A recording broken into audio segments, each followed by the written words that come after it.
how have been deliberations? I'm sure we'll take cue from the senior officials and the ministerial level as well. How are you finding the summit in terms of the progress? No, SADC has always been a consensus-based organization. It's not an organization where, when you have a meeting of heads of state and government, you find a lot of contestation over issues. Of course, there are issues that will invite robust debate. There are issues that different countries can have different views on, but largely, SADC has always operated on the basis of a consensus organization. That's number one. Number two, what comes to summit is a combination of work that is started by senior officials.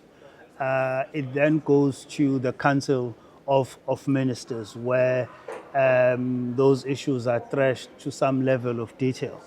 And the outcome of the Council of Ministers is usually a set of agreed decisions that are now then presented to summit to reflect on, where required and where necessary, deliberate on.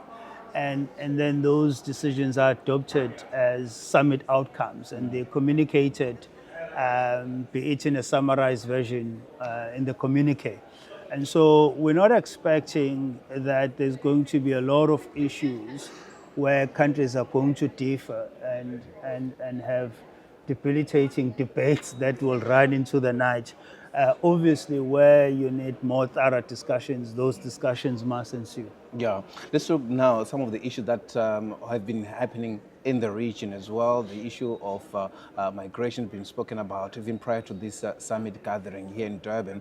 The issue of maybe looking at some of the contentious issues around the development in the DRC, in Madagascar, particularly on the issue of peace and security now.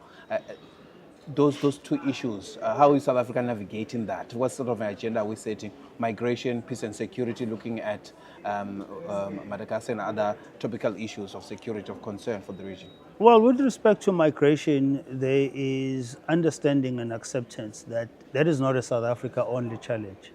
It's a continental challenge, and it's an issue that the subcontinent of SADC must deal with collectively.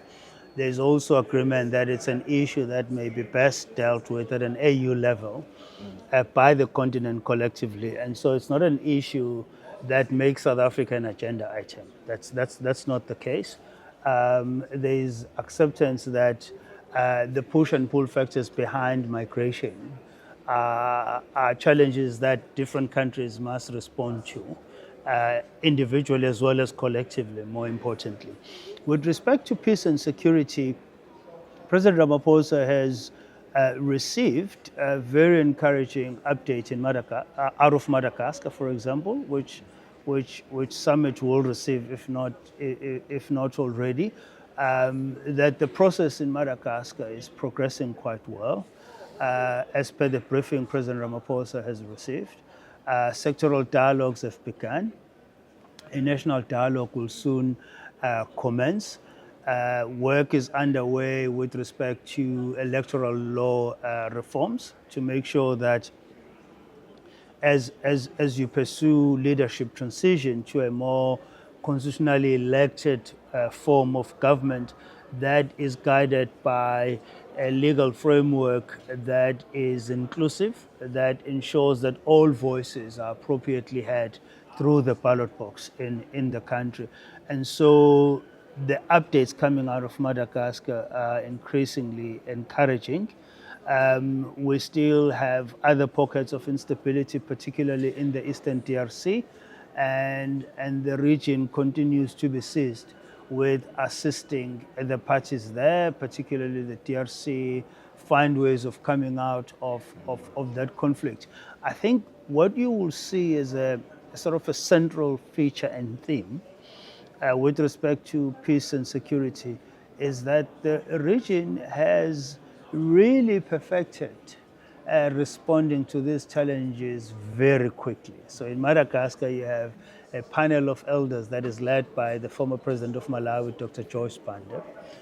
And that was formed very quickly to assist the new government in Madagascar, you will have also noted that what started as an unconstitutional transfer of power in Madagascar quickly turned into a government that was willing to cooperate with SADC, that was willing to engage regional stakeholders, the AU, the UN, and so you don't necessarily have a belligerent authority in Madagascar, but you have an authority that respects the presence of the region as an enabler to assisting the Malagasy people enter into a phase of peace, stability, and the kind of development that is envisaged. And so SADC has really perfected this,